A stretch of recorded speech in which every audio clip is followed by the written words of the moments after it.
কালিৰ দিনটোত এখন এছঅপি জুবিন সমাধিক্ষেত্ৰক লৈ নিৰ্দেশনা জাৰি কৰিছিল প্ৰশাসনৰ তৰফৰ পৰা আৰু এতিয়া 10 বাজি অতিক্ৰম কৰি গৈছে। এই মুহূৰ্তৰ আমি পৰিৱেশটো পোনপটীয়াকৈ দেখুৱাৰ যত্ন কৰিম। এয়া আমি এই মুহূৰ্তত 10 বজাৰ পিছৰ পৰিৱেশটো দেখুৱাইছোঁ। সতীৰ্থ ৰূপম দলে আমাৰ সৈতে লাইভত সংযোজিত হৈ আছে। ৰূপম, মই আপোনাৰ কাষলৈ আহিব বিচাৰিছোঁ। কালিৰ দিনটোত প্ৰশাসনৰ তৰফৰ পৰা জুবিন ক্ষেত্ৰক লৈ এক জৰুৰী নিৰ্দেশনা জাৰি কৰিছিল, এখন এছঅপি জাৰি কৰিছিল, কিন্তু এতিয়া 10 বাজি অতিক্ৰম কৰিছে। এই মুহূৰ্তৰ পৰিৱেশটো আমি জানিব বিচাৰিছোঁ, কিবা পৰিৱৰ্তন হৈছে নেকি তাত? নিশ্চয়কৈ সমীৰণ চাওক, কালি দিনটোত চৰকাৰী ফালৰ পৰা এখন এছঅপি জাৰি কৰা হৈছিল, অৰ্থাৎ 10 বজাৰ পিছত কোনো লোকেই জুবিন ক্ষেত্ৰত উপস্থিত থাকিব নোৱাৰিব বুলি চৰকাৰে এক জাননী জাৰি কৰিছিল, অৰ্থাৎ এছঅপি এখন জাৰি কৰিছিল। আৰু তাৰ পাছৰ পৰিৱেশ আমি দেখুৱাম, এইখিনি মুহূৰ্তত দেখুৱাবলৈ যত্ন কৰিছোঁ প্ৰতিনিধি দৰ্শকসকলক। 10 বাজি গৈছে, কিন্তু কোনো লোক এতিয়াও এইখিনি মুহূৰ্ততো ইয়াৰ পৰা আঁতৰি যোৱা নাই। অৰ্থাৎ যিসকল লোক বিভিন্ন প্ৰান্তৰ পৰা আহিছে জুবিন গাৰ্গৰ অনুৰাগী, সেই অনুৰাগীসকল এইখিনি মুহূৰ্তত ইয়াৰ পৰা আঁতৰি যোৱা নাই আৰু তেওঁলোকৰ সৈতে আমি কথা পাতিবলৈ চেষ্টা কৰিম, তেওঁলোকৰ মনৰ কথা জানিবলৈ চেষ্টা কৰিম। কিন্তু তাৰ পূৰ্বেই আমি দৃশ্যাংশসমূহ দেখুৱাই লৈছোঁ। এই দৃশ্য প্ৰত্যেক দিনাই ইয়াত দেখিবলৈ পোৱা গৈছে। এগৰাকী লোকক কিমান ভাল পালে সমাধিক্ষেত্ৰ মন্দিৰলৈ ৰূপান্তৰিত হ'ব পাৰে, এয়াই হৈছে তাৰ উৎকৃষ্ট উদাহৰণ। ওৰেতো নিশা ইয়াত জনতা থাকে, ওৰেতো নিশা জুবিন অনুৰাগীসকল থাকে। আৰু তাৰ পাছত কালিৰ দিনটোত মুখ্যমন্ত্ৰী ডক্টৰ হিমন্ত বিশ্ব শৰ্মাই এটা কথা কৈছিল যে জুবিন ক্ষেত্ৰলৈ অহাৰ সময় নিশা 10 বজাৰ পৰা 6 বজালৈ কোনো লোক আহিব নোৱাৰিব, তাৰ পূৰ্বে আহিব লাগিব। সেই ধৰণৰ এছঅপি জাৰি কৰা হৈছিল। কিন্তু কিছু সময় পূৰ্বে আমি এটা বিবৃতি পাইছোঁ, এটা খবৰ পাইছোঁ যে 11 বজালৈ সময়সীমা বঢ়াই দিয়া হৈছে, অৰ্থাৎ নিশা 11 বজালৈ আহিব পাৰিব বুলি কোৱা হৈছে। কিন্তু এইখিনি মুহূৰ্ততো কোনো ধৰণৰ অফিচিয়েল নটিফিকেশ্যন এতিয়ালৈকে অহা নাই। গতিকে আমি ক'ব লাগিব যে 10 বজাৰ ভিতৰতে সকলো লোক অহাৰ যিখন এছঅপি জাৰি কৰিছিল সেই এছঅপিখন বাহাল আছে। কিন্তু এইখিনি মুহূৰ্তত প্ৰশাসনৰ লোকেও বাধা আৰোপ কৰা পৰিলক্ষিত হোৱা নাই, কাৰণ এক প্ৰকাৰ জাগৰণৰ সৃষ্টি হৈছিল সমগ্ৰ অসমতে। বিশেষকৈ আমি যদি চাওঁ সামাজিক মাধ্যমত এক প্ৰকাৰ জাগৰণৰ সৃষ্টি হৈছিল যে সকলোৱে প্ৰতিক্ৰিয়া ব্যক্ত কৰিছিল। যিটো সিদ্ধান্ত চৰকাৰে লৈছে এই সিদ্ধান্তৰ বিৰোধিতা কৰিছিল। জুবিন ফেন ক্লাবেও কৈছিল যে এই সিদ্ধান্ত বাতিল কৰিব লাগে, সময়সীমাটো কিছু বঢ়াব লাগে। আৰু চৰকাৰী ফালৰ পৰা যিখিনি কথা কোৱা হৈছিল সেই কথাখিনিত আছিল, মুখ্যমন্ত্ৰীয়ে এই কথাখিনি বাইতাকাৰেও কৈছিল যে একাংশ লোকে মদ্যপান কৰি ইয়ালৈ আহে আৰু ইয়ালৈ আহি তেওঁলোকে উদ্ভণ্ডালি কৰে বুলি মুখ্যমন্ত্ৰীগৰাকী কৈছিল। গতিকে সেইসমূহ কথাৰ আওকাণ কৰিও এইখিনি মুহূৰ্তত বিভিন্ন প্ৰান্তৰ পৰা অহা জনতা আছে। বাইদেউ ক'ৰ পৰা আহিছে আপোনালোকে? আমি নলতলি কলিয়াবৰৰ পৰা আহিছোঁ। আৰু চৰকাৰী এখন এছঅপি জাৰি কৰিছে, 10 বজাৰ পিছত আহিবলৈ মানা কৰিছে। নাই, এয়া জুবিনদাৰ সমাধি ক্ষেত্ৰত আমি দিন ৰাতি যেতিয়াই ইচ্ছা কৰোঁ আমাৰ মনৰ শান্তিৰ কাৰণে আমি ইয়াত আহিব পাৰোঁ। আৰু ইয়াত কোনো বাধা আমি মানি নলওঁ আৰু যোনে কি উদ্ভণ্ডালি কৰে তেওঁলোকক ধৰক এটা চেকিং ছিষ্টেম ৰাখিলে ধৰক তেতিয়া চেক কৰি কোনে কি ছিষ্টেমৰ মদটো ইছ্যু বুলি কৈছে। কিন্তু মদটো যদি তেনেকৈ ৰাস্তাত যদি বেৰিকেড লগাই চেকিং কৰে তেতিয়া তেওঁলোকে আমি ধৰিব পাৰিম কোনে এইটো বস্তু লৈ আহিছে বা আমি তেতিয়া ব্যৱস্থা কৰক। কিন্তু নাই, অহাটো বন্ধ কৰিব নালাগে। মানুহৰ মনৰ এটা আৱেগ আছে জুবিনদাৰ প্ৰতি, সেইটোৰ ফালে লক্ষ্য কৰিব লাগে। গোটেই অসমৰ গোটেই কোনো মানুহ বাকী নাই যাৰ মনত দুখ লগা নাই। সেই দুখটো চিন্তা কৰি পেলাই মানুহবিলাক আহিব দিব লাগে। মনৰ এটা ইচ্ছা, এবাৰ চাই যাওক, সেইটোৱে। আমিও আহিছোঁ ইমান দূৰৰ পৰা, তেনেকৈ বহুত মানুহ আহিছে। সকলোৱে যাতে এবাৰ চাই যাব পাৰে, দৰ্শন কৰি যাব পাৰে, সেইটোৱে ডাঙৰ কথা। নিশ্চয় এইসকল লোক আৰু তেওঁলোকে চৰকাৰে দিয়া এছঅপি মানি নচলে, কাৰণ জুবিনদাৰ ক্ষেত্ৰলৈ অহাৰ কাৰণে কাৰো অনুমতি ল'ব নালাগে বুলি তেওঁলোকে কৈছে। আমি বিভিন্ন লোক আছে, বিভিন্ন প্ৰান্তৰ পৰা আহিছে, আমি কথা পাতিবলৈ চেষ্টা কৰিম। ক'ৰ পৰা আহিছে আপোনালোকে?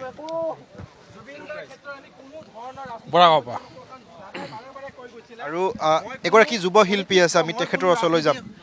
এনেকুৱা ধৰণৰ কথাও আমি শুনিব খোজা নাই, মই কেতিয়াও নামানো। এওঁলোকক দুখ লাগিছে যে বাৰে বাৰে অসমীয়া ভাষাত অসমীয়া এজনক বুজাই আছোঁ। অকল এই 60-70জন অসমীয়া মানুহক সেই বিধানসভাত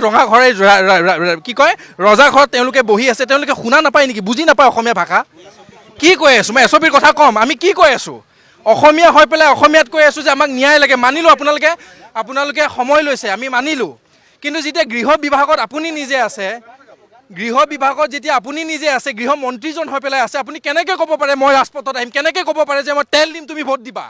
কেনেকৈ ক'ব পাৰে 1250 টকা দিম যে তুমি মোক ভোট দিবা? আমাক সেনেকুৱা ভোট নালাগে বা সেনেকুৱা ৰাজনীতি নালাগে। এছঅপিৰ কথাত আহিলোঁ। জুবিন দাই জুবিন দাই কোনোদিন এনেকুৱা এছপিক কেতিয়াও খাতিৰ কৰা নাছিলে, কেতিয়াও খাতিৰ নকৰে। কিন্তু আজিৰ প্ৰজন্মই আমি এইখন জেগাত তেওঁলোকে খুব ধুনীয়াকৈ এখন ছ'চাইটি এখন কমিটি গঠন কৰিছে, আমি শলাগ লওঁ, বৌহত আছে। আমি কেতিয়াও এইখিনি জেগা অপবিত্ৰ কৰিব নোখোজোঁ। যদি অপবিত্ৰ কৰি আছে এলোকুৱা ব্যাখ্যাবিলাকে অপবিত্ৰ কৰিছে। গোটেই অসমখন আচলতে গোটেই অসমীয়া মানুহৰ বুকুত বাৰে বাৰে 19 তাৰিখে যিটো ঘাঁ লাগিছিলে সদায় নিমখ ছটিয়াই আছে, এওঁলোকে সদায় নিমখ ছটিয়াই আছে। অঁ মই বাৰে বাৰে কৈছোঁ, কওঁ অসমখন হৈ মাত দিছোঁ, এজন খিলঞ্জীয়া যুৱক হৈ মাত দিছোঁ, অসমীয়াৰ ভাষাৰে কৈ আছোঁ। ইয়াতে যদি মদ্যপান কৰি কোনোবা আহিছে চেকিং দিয়ক। যদি বিধানসভাৰ আমাৰ সচিবালয়ৰ সন্মুখত যিদৰে চেকিং পৰে 15 আগষ্ট 26 আগত যেনেকৈ সেই মেচিনটো সোমাই দিয়ে, বিদ্যা কৈছোঁ, বিৰাট ভাল পাম। চেকিং দিয়ক, মদৰ বটল লওক, মদৰ বটল এনেকৈ বিচাৰক যে তুমি মদৰ বটল দিছা নেকি ভাইটি, নানিবা। কিন্তু এটা কথা কওঁ, বিতৰ্ক মদৰ বটলেৰে জুবিন দাৰ পৰিচয় অসমবাসী বিশ্ববাসীৰ আগত নিদিব। বাৰে বাৰে কৈছোঁ, টেটুটোক লৈ পেলাই আপোনালোকে যি বিতৰ্ক মন্তব্য দি আছে, এইটো টেটু বোলে জুবিন দাই বোলে হিন্দুত্ববাদী আছিল। বিশ্বাস কৰক, জুবিন দাই সেই মাইথলজি বিলিভ কৰিছিল, তেখেতৰ আদৰ্শক বিশ্বাস কৰিছিল, কিন্তু কোনোদিন হিন্দু মুছলমান ভেদাভেদ কৰা নাছিল। সেইজনে আছিল জুবিন দা। নিশ্চয় এয়া এই ধৰণে ক্ষোভৰ উদ্গীৰণ হোৱা পৰিলক্ষিত হৈছে। এই নিশাও তুমি আহিছা, কি নাম তোমাৰ? নমস্কাৰ, মাই নেম ইজ ভাৱনা। ক'ৰ পৰা আহিছা? গান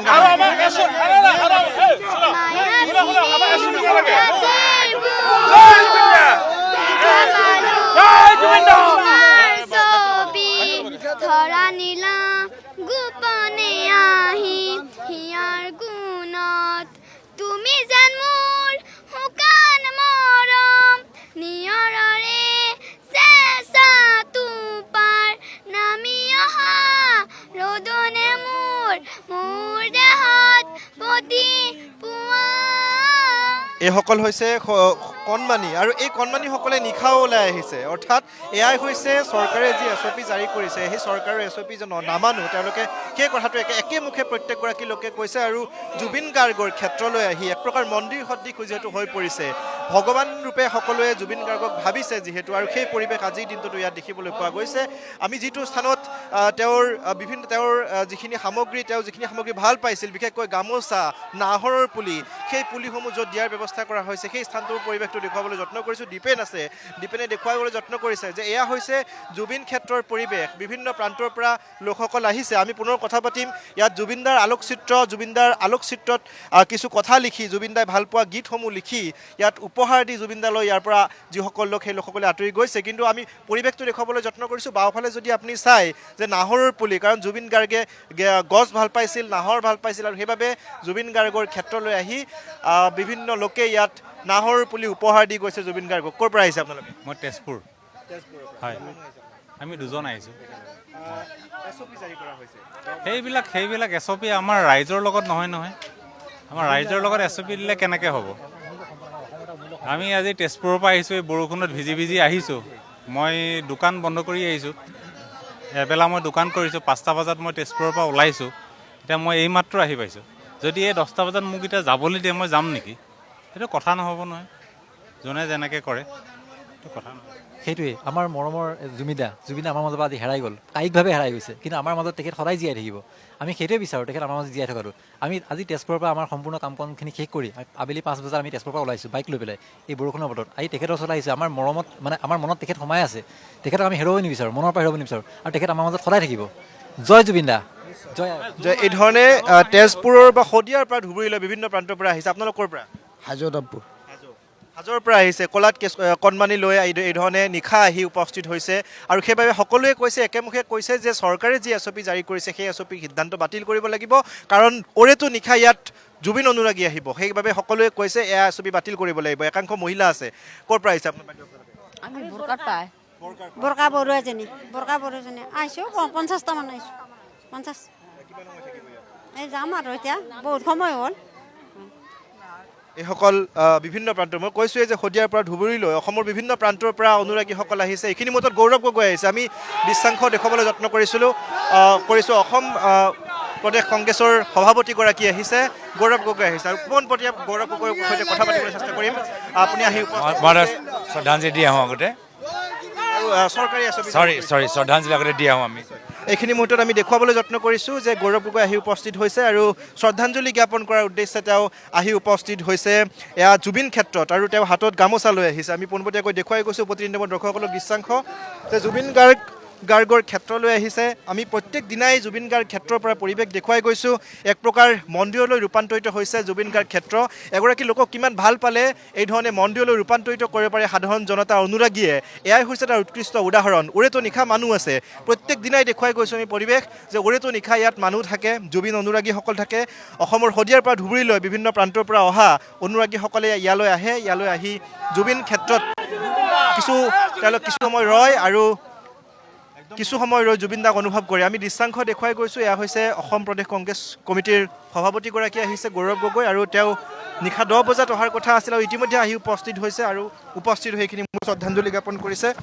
আমি গৌৰৱ গগৈৰ সৈতে কথা পাতিবলৈ চেষ্টা কৰিম। অজস্ৰ গুণমুগ্ধ এই নিশাও দেখিবলৈ পোৱা গৈছে, অজস্ৰ গুণমুগ্ধ ইয়াত আছে আৰু অজস্ৰ গুণমুগ্ধই জুবিন ক্ষেত্ৰলৈ আহি জুবিন গাৰ্গক শ্ৰদ্ধাঞ্জলি জ্ঞাপন কৰা পৰিলক্ষিত হৈছে।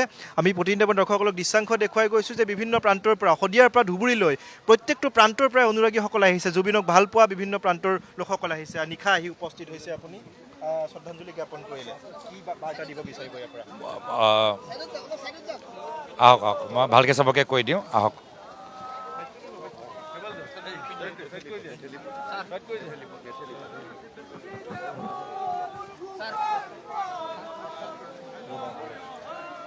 আমি ইয়াত অলপ বহিব পাৰোঁতো, তাত বহি।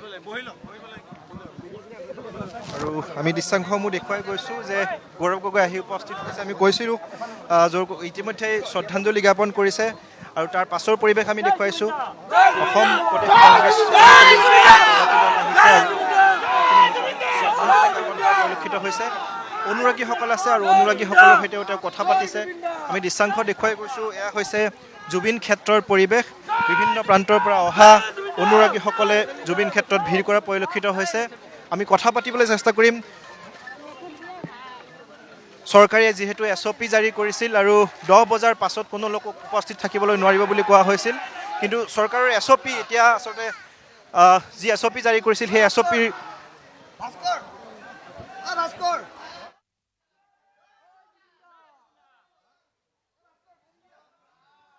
আমি পোনপটীয়া সম্প্ৰচাৰ সতীৰ্থ ৰূপমৰ সহযোগত দেখুৱাই আছোঁ।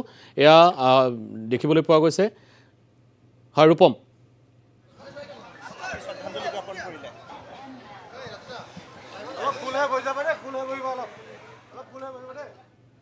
বৰ্তমান আমি সকলোৱে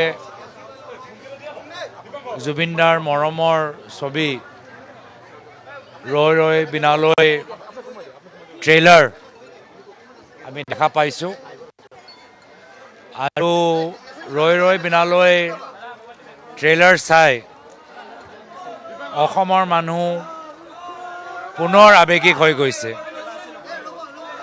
সেই ছবিখনৰ ট্ৰেইলাৰৰ ভিতৰত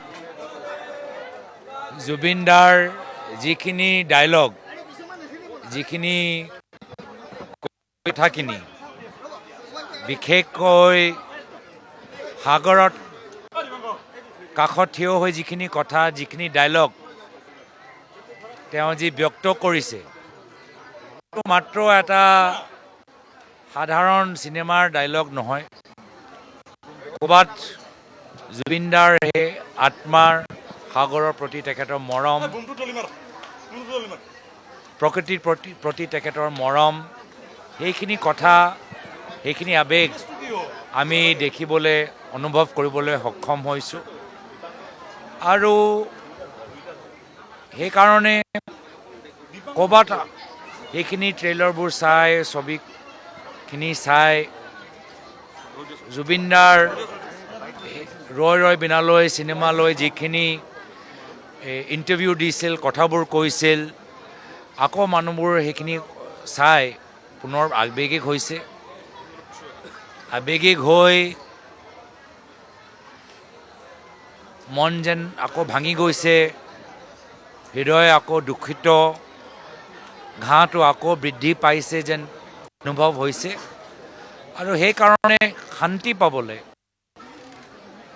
শক্তি লাভ কৰিবলৈ, সাহস লাভ কৰিবলৈ আমি সকলোৱে অসমবাসী ৰাইজ সোণাপুৰ সমাধি ক্ষেত্ৰলৈ আমি আহোঁ আৰু এই বাতাবৰণৰ মাজত জুবিনদাৰ শক্তি আমি অনুভৱ কৰিবলৈ সক্ষম হ'বলৈ এটা সুযোগ পাওঁ লগে লগে ইয়াত যে দূৰ দূৰণিৰ পৰা অসমৰ ৰাইজ একত্ৰিত হৈছে আমাৰ একতা আমাৰ শক্তি আমাৰ একতা আমাক এই সময়টো পাৰ কৰিবলৈ এটা সাহস দিয়ে আৰু অকলে আমি ঘৰত থাকিব নোৱাৰোঁ আৰু সেইকাৰণে আমি বিভিন্ন সময়ত গৰিমা শইকীয়া গৰ্গ বাইদেউকো দেখা পাইছোঁ অসমৰ জনসাধাৰণকো দেখা পাইছোঁ আৰু এই স্থানটো এটা বিশেষ স্থান আৰু সেইকাৰণে কিছুমান চৰকাৰী সিদ্ধান্ত ওলাইছে মই ইমান একমত নহয় মই ভাবোঁ মই নাভাবোঁ সমাধি ক্ষেত্ৰলৈ কিছু থাকিব লাগে অসমৰ ৰাইজে যিদৰে এই সমাধি ক্ষেত্ৰক সন্মান কৰিছে গুৰুত্ব দিছে সেই গুৰুত্ব কোনো চৰকাৰী SOP দিব নোৱাৰে অসমৰ ৰাইজে এই সমাধি ক্ষেত্ৰটো জীয়াই ৰাখিছে অসমৰ ৰাইজে এই সমাধি ক্ষেত্ৰটো তীৰ্থস্থললৈ পৰিণত কৰিছে ইয়াত কোনো চৰকাৰী SOP ইয়াৰ কোনো ভূমিকা মই নেদেখোঁ আৰু চৰকাৰৰ দায়িত্ব যে অসমৰ ৰাইজৰ আৱেগটো শ্ৰদ্ধা কৰা আৰু নিজৰ কথাৰ কিছু মৰ্যাদা ৰাখি অসমৰ ৰাইজক এই সময়ত সহায় কৰা যিদৰে ৰাহুল গান্ধী ডাঙৰীয়া আহি আমাৰ কপিল বৰঠাকুৰদেৱ ডাঙৰীয়াক কিছু কথা কৈ তেখেতক সান্তনা দিবলৈ চেষ্টা কৰিলে এয়া হ'ব লাগে বৰ্তমান চৰকাৰৰ দায়িত্ব যে অসমৰ ৰাইজক সান্তনা দিয়াটো কিন্তু তেওঁলোকৰ কথা তেওঁলোকৰ কিছু পদক্ষেপ চৰকাৰী SOP অসমৰ ৰাইজক আঘাত দিয়া যেন লাগিছে এইটো আমি আপত্তি জনাইছোঁ আৰু মোৰ ব্যক্তিগত কথা এটা ক'বলৈ বিচাৰোঁ যে কিছু গুৰুত্বপূৰ্ণ সিদ্ধান্ত লোৱা আগত বা গুৰুত্বপূৰ্ণ বিষয়ৰ ওপৰত চিন্তা কৰাৰ আগত মই আগতে মোৰ প্ৰয়াত পিতৃৰ কথা মই মনত পেলাবলৈ চেষ্টা কৰোঁ যে যদি মোৰ পিতৃ এই সময়ত এই বিষয়টো লৈ যদি এটা সিদ্ধান্ত ল'ব লাগিছিল কিবা এটা অসমৰ ৰাইজক বাৰ্তা দিবলৈ বিচাৰিছিল কি ক'লেহেঁতেন তেখেতৰ বাহিৰে আজি অসমৰ বৰ্তমান পৰিস্থিতি সম্পৰ্কত যদি আন এজন মানুহক যদি আজি তাৰিখত মই স্বাভাৱিকভাৱে স্মৰণ কৰিবলৈ আৰম্ভ কৰিছোঁ এয়া হৈছে প্ৰয়াত জুবিন গাৰ্গ তেখেতে আজি সময়ৰ পৰিস্থিতি লৈ অসমৰ নৱপ্ৰজন্মক অসমৰ সাংস্কৃতিক জগতত অসমৰ আমাৰ দৰে ৰাজনীতিবিদসকলক কি ক'লেহেঁতেন অসমখনক কেনেকৈ ৰাজনৈতিক ক্ষেত্ৰত আগুৱাই লৈ যাবলৈ হ'লে কি ক'লেহেঁতেন আমাক ভাল পোৱাই হওক আমাক বেয়া পোৱাই হওক আমাৰ প্ৰশংসা কৰাই হওক বা আমাৰ সমালোচনা কৰাই হওক কি ক'লেহেঁতেন তেখেতকো মই আজি তাৰিখত স্মৰণ কৰিবলৈ আৰম্ভ কৰিছোঁ আৰু এইটো মোৰ ব্যক্তিগত কথা নহয় মই ভাবোঁ বহুত অসমৰ ৰাইজ আজি তাৰিখত জুবিন গাৰ্গৰ কথাবোৰ স্মৰণ কৰি নিজৰ জীৱনৰ জটিল সময়টো কেনেকৈ পাৰ কৰিব পৰা যায় সেইখিনি সাহস সেইখিনি পৰামৰ্শ জুবিনদাৰ জীৱন যাত্ৰা তেখেতৰ কৈ যোৱা কথাৰ পৰা নিশ্চয় লাভ কৰিছে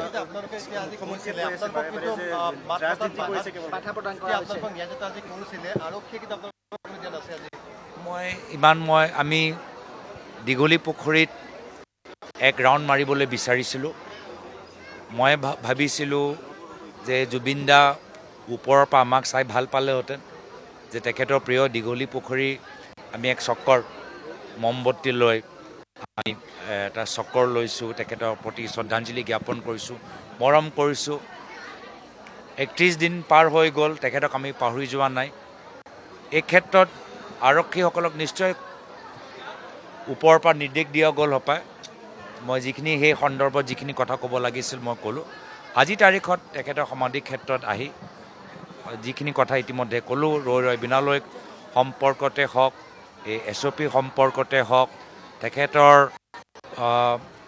আমাৰ অনুপস্থিতিত বা তেখেতৰ অনুপস্থিতিত আজিৰ তাৰিখত বৰ্তমান সময়লৈ কি পৰামৰ্শ দিলেহেঁতেন, সেইখিনি কথা লৈ যিখিনি মোক ক'বলগীয়া আছিলে মই ক'লোঁ।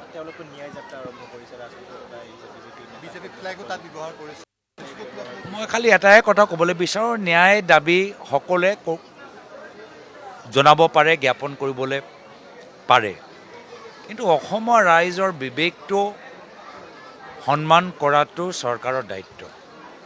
অসমৰ ৰাইজৰ বুদ্ধি, অসমৰ ৰাইজৰ বিবেকটো বৰ্তমান চৰকাৰে কিছু চৰকাৰী পদক্ষেপ লৈ অপমানিত নালাগে।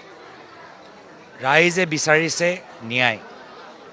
যদি কাইলৈ গৈ SIT, CID যিখিনি আৰক্ষীয়ে সকলোৱে যদি চাৰ্জশ্বিট কৰাৰ পিছত যদি আমাৰ SIT যিগৰাকী পুলিচ ইন্সপেক্টৰ মুন্না গুপ্তা তেখেতেও মুখ্যমন্ত্ৰীৰ লগত ৰাস্তাত নামিব নেকি আমাক ন্যায় লাগে? পুলিচখিনিও নামিব নেকি? তো সেইকাৰণে মই ভাবোঁ যে ৰাইজৰ বিবেক, ৰাইজৰ আৱেগ শ্ৰদ্ধা কৰা হ'ল বৰ্তমান চৰকাৰৰ কৰ্তব্য। ক'ৰবাত যেন লাগিছে যে তেওঁলোকে এই গোটেই ন্যায় যাত্ৰাৰ পৰা কেনেদৰে ফালেৰি কাটিব পাৰে তেওঁলোকৰ চেষ্টা। তেওঁলোকৰো কৰ্তব্য হ'ল যে তদন্ত ইমান ভালদৰে হওক, ইমান ভালদৰে গোটেই এভিডেন্সটো সংৰক্ষণ কৰক, তেওঁলোকৰ পাব্লিক প্ৰচিকিউটৰ যোগেদি এনেকুৱা এটা কেছ ন্যায়ালয়ত দিয়ক যাৰ ফলত ন্যায় ভিত্তিত দোষীয়ে যে শাস্তি লাভ কৰে। চাৰ্জশ্বিট প্ৰদান কৰাত